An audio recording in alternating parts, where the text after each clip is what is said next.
You can board a cruise with a suitcase stuffed with outfits and still end up with a few low-key disasters. You step off in port and realize your outfit doesn't fly there. You head to eat and get the little not in that moment at the door. And the worst one, your clothes pass the rules, but your body hates you all week. Chafing, blisters, overheating. In this video, I'm breaking down 13 outfits, accessories, and even scent you'll want to avoid, so you feel confident the entire trip, on the ship, and the second you hit port, like someone who's done this before, and stay for number 10. Because the elevator test sounds funny, but it'll save you from becoming the person everyone quietly hates sharing an elevator with. Alright, let's start with number 1. Do a 2-second scan before you step off the ship. Right before port, glance in the mirror and ask, am I wearing camo or an upside-down pineapple? Camo is the sneaky one. On board, nobody cares. But in some Caribbean countries, camouflage on someone who isn't military can be restricted, and you do not want your vacation story to be, I got turned around at the pier because of my shorts. The safest play, keep camo for sea days, and wear literally anything else in port. Now the upside-down pineapple, this is more of a code thing. In certain circles, it's a signal. If you're not trying to broadcast that, just skip it on shirts, tote bags, and yeah, even those cute cabin door magnets. Do the scan, then step onto the gangway.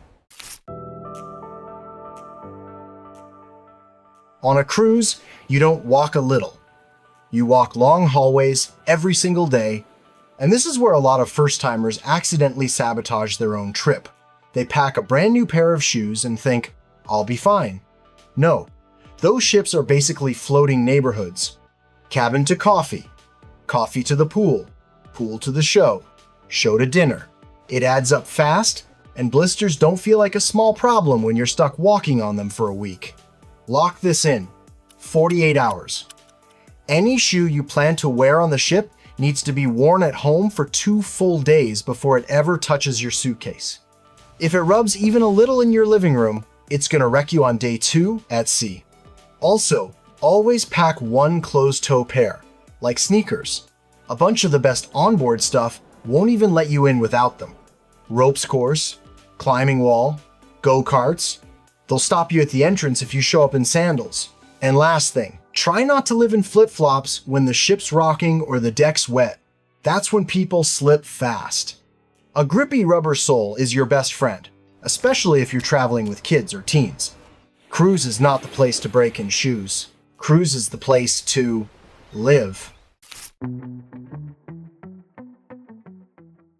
Okay, think of the ship like it has 2 territories, pool zone and indoor zone. Pool zone is swimwear territory. Nobody cares. You're in a suit, you're grabbing a drink, you're living your best life. Indoor zone is everything else. Buffet, cafes, elevators, hallways, the casino, the theater, and that's where people get tripped up. 1-sentence version. Once you leave pool zone, add 1 real layer. And by real layer, I mean something that actually reads as clothes. A tee and shorts, a sundress, a proper cover-up. Because that see-through mesh cover-up where you can still clearly see your swimsuit, a lot of ships still treat that as you're basically still in swimwear. Also, read the vibe of your ship. If it's a family-heavy cruise, the super revealing swimsuit situation can get awkward fast. And in certain kid-heavy areas, tiny swim briefs for guys can be a no-go. On more adult ships, people are looser about it. Either way, the easiest move is to match the crowd instead of testing the limit. And now for the moment I'm trying to save you from walking up to the buffet and getting stopped while you're still dripping wet. Nothing is more awkward than being turned away at the door when you're hungry and literally leaving a little water trail behind you. Quick reset before you go inside. Dry off, throw on that real layer, and put shoes on. Bare feet in indoor dining? That's almost always a hard no. Now, here's the port version because it's a totally different game. Once you're off the ship, you're not in resort mode anymore, you're in someone's actual town. The beach might be chill, but shops, restaurants, markets, taxis, they usually expect you to look like you're wearing clothes, not just swimwear with hope. So make a second rule for port days. Keep a cover-up you'd feel fine wearing in a convenience store back home. If you'd feel weird walking into a pharmacy like that, it's probably not the move in port either. Pool zone outside, indoor zone inside, and in port, town rules. Follow that, and you'll move through the whole trip like you've cruised 100 times. Here's the comfort mistake that gets almost everybody at least once. Packing for a hot cruise like the entire ship is hot. Outside, on the deck, it's like an oven. You're sweating, you're in vacation mode, you feel unstoppable. Then you step into the theater or the casino, and it's like walking into a refrigerated aisle at the grocery store. That temperature whiplash is real, and it hits hardest at night, right when you're trying to enjoy dinner or a big show. Because nothing ruins a nice night faster than sitting there with goosebumps, trying to look chill while your body is quietly shivering. If you pack just one thing for night, that should be a thin, foldable layer. A light cardigan, a pashmina, a thin hoodie, anything that packs flat and doesn't feel bulky. But the key is where you keep it. Don't bury it at the bottom of your suitcase like it's a maybe. Keep it in your evening bag or day bag, the one you actually carry around, so when you walk inside, you can throw it on in 5 seconds. Do that, and you'll enjoy dinner and the show because you're into it, not because you're trying to stop shaking. This is the dinner outfit question that somehow turns into a debate on every cruise. Shorts and jeans. Here's the quick way to think about it. If the schedule says gala night, formal night, or anything that sounds dressy, go with long pants. Easy. On some cruises, if you walk up and there's an evening attire sign, or a host at the entrance doing that polite head-to-toe scan, don't test your luck. Just change now and save yourself the walk of shame back to the cabin. On a normal night, jeans are usually fine as long as they look dinner ready. Dark wash, clean, no rips, no frayed edges. And if you want the outfit that slides through almost anywhere, do dark jeans or chinos with a collared shirt. Comfortable, simple, zero drama. Because the goal isn't winning a dress code argument, it's not getting sent back to change. For the guys, this one's easy, and it'll save you from the dumbest, most avoidable dinner problem. During the day, tank tops are totally fine. Pool deck, Lido buffet, lunch, grabbing a drink in the sun, wear it. But at night, when you're heading into the main dining room or a specialty restaurant, you want to switch gears. Tank top stays in pool zone. Dinner gets a shirt with sleeves. Even a basic tee works in a lot of places, but a polo or button down makes life way easier.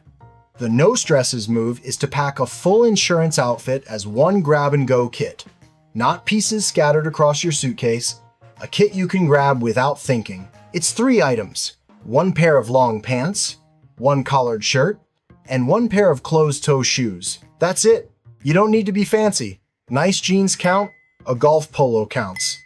The point is, when you suddenly decide you want that nicer restaurant, or you realize tonight's vibe is a little dressier, you're not the guy standing in the cabin going, "Wait, I can't get in anywhere?" That one kit basically buys you access to dinner anywhere on the ship, with zero stress. This one's quick, and it saves you from a surprise, "Sir, not tonight. Do the rip test before dinner." If you can slide 2 fingers through a rip without trying, don't wear it into the dining room. That goes double for specialty restaurants. Ripped jeans at a beach bar? Totally a vibe. Ripped jeans in the main dining room? It can look like you just clocked out of a night shift and wandered in by accident. Easy fix. Keep the distressed stuff for daytime on the ship or for port days, and go solid and clean for dinner. Your outfit shouldn't be the reason you get turned around. Formal night is the one thing that makes first-timers spiral while packing. So let's make it simple.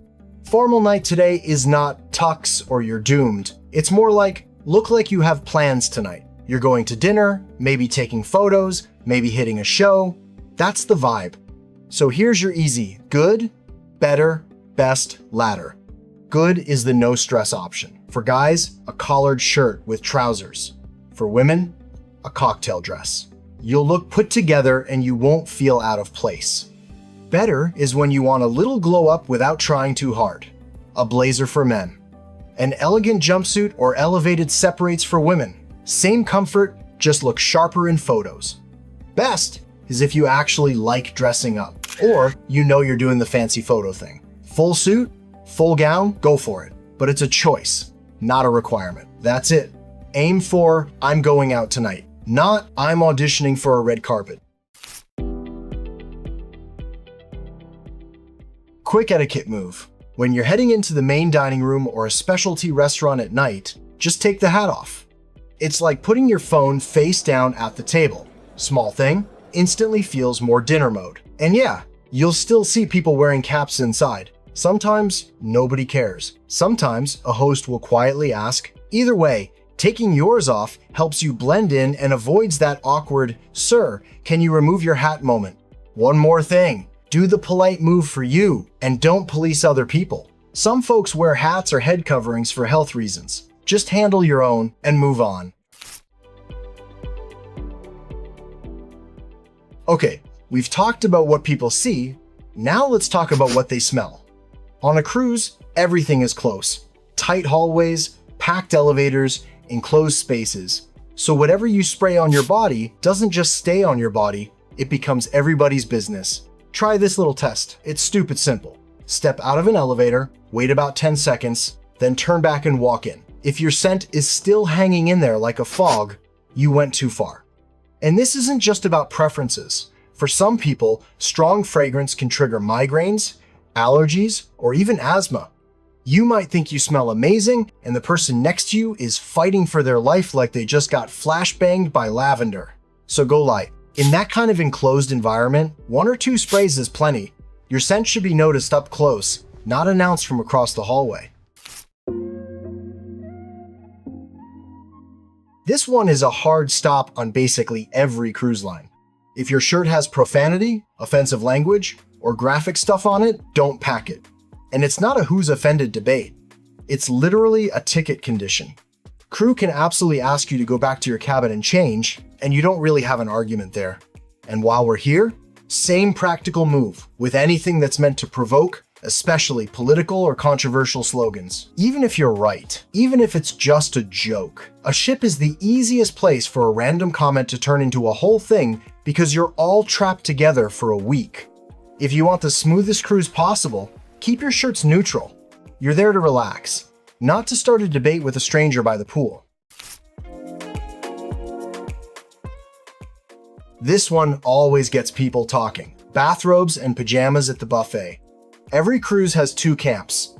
Team cabin only says cabin clothes stay in the cabin, keep the ship feeling like a resort. Team let people live says it's vacation, and pancakes don't care what you're wearing. My rule is simple. If you want to blend in, keep robes and pajamas in your cabin. The one exception that works is the quick dash to the spa or pool. Anything longer than that, and it starts to feel a little off. Think of it like this. Robes and PJs are for privacy, not public. Change once, and breakfast stays easy. This last one is all about port days, and it's not a style thing, it's a safety thing. When you step off the ship, flip into what I call stealth mode. You're not trying to look rich, you're trying to look uninteresting. My stealth mode trio is simple. Wear a normal watch, keep jewelry minimal, and use a crossbody bag worn in front across your chest. That setup makes you way less easy target in busy tourist areas. And it keeps your hands free without advertising anything. Save the expensive or sentimental stuff for elegant nights back on the ship, and keep it locked up on port days. The goal is to blend in, stay relaxed, and come back on board with your trip still feeling easy. Alright, now it's your turn. On cruises, which outfit fail do you see people get called out for the most? Swimwear at the buffet, hats in the dining room, or slippery flip-flops on wet decks? Comment just one. I want to see which ships are the strictest. And if you know someone cruising for the first time, save this and send it to them so they don't end up doing the day 2 walk of shame back to the cabin.